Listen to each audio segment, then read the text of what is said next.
Halo, selamat pagi, siang, sore, malam, dan subuh. Untuk Anda yang menonton video ini ataupun hanya mendengar video ini. Di sini kami akan menjelaskan tentang metode dan parameter pada pemrograman Java. Apa itu metode?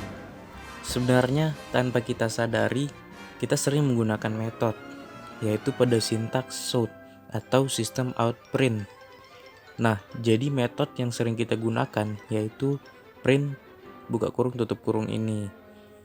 Kemudian pengertian metode dalam pemrograman Java adalah sebuah blok program terpisah atau di luar program utama yang kita gunakan untuk menyelesaikan masalah khusus. Tujuannya yaitu untuk memecah program kompleks menjadi bagian-bagian kecil sehingga nantinya dapat kita gunakan secara berulang-ulang tanpa harus menulis baris kode yang sama. Jika Anda pernah mendengar istilah prosedur dan fungsi atau mungkin juga function, pada dasarnya sama. Namun dalam Java, kita akan menyebutnya sebagai metode. Metode merupakan sebuah fungsi atau function yang berisi algoritma untuk melakukan tugas tertentu. Metode juga berada di dalam blok kelas yang dapat dipanggil di dalam kelas yang sama ataupun di kelas berbeda sesuai aksesnya. Ada dua jenis metode, yaitu metode void dan metode return. Metode yang mengembalikan nilai dan yang tidak mengembalikan nilai. Jadi metode yang mengembalikan nilai akan menghasilkan nilai ketika metode ini dipanggil.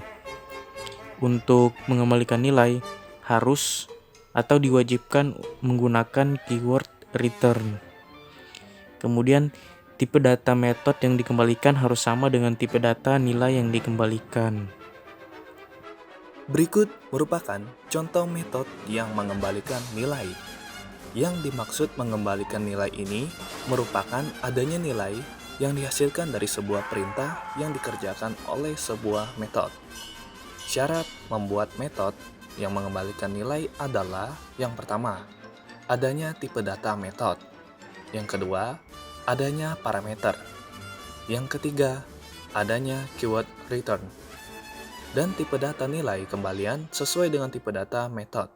Seperti contoh, sebuah metode perkalian dengan tipe data integer memiliki parameter integer p dan integer l dan mengembalikan nilai ke variabel hasil dengan melakukan operasi perkalian p kali l.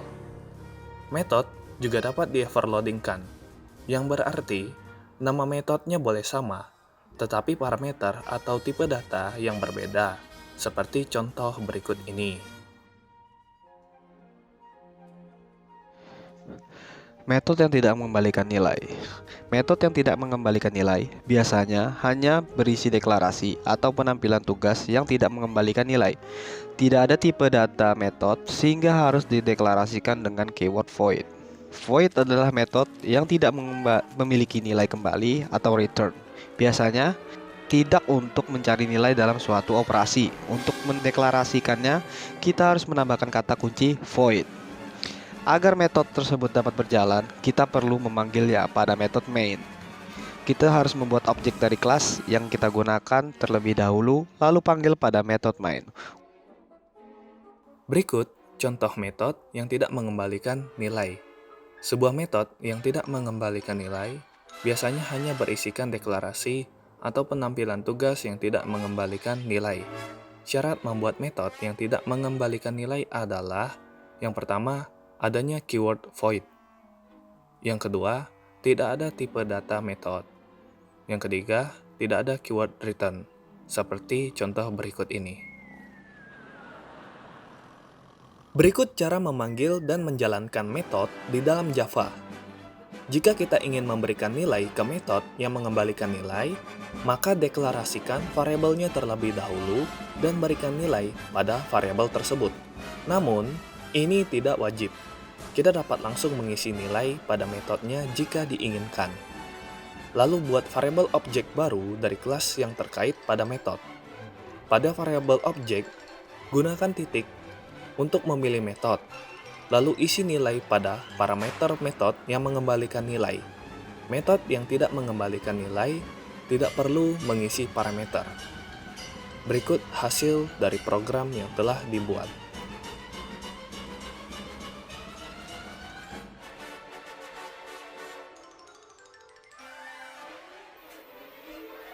Oke, demikian presentasi dan penjelasan dari kami mengenai metode pada Java.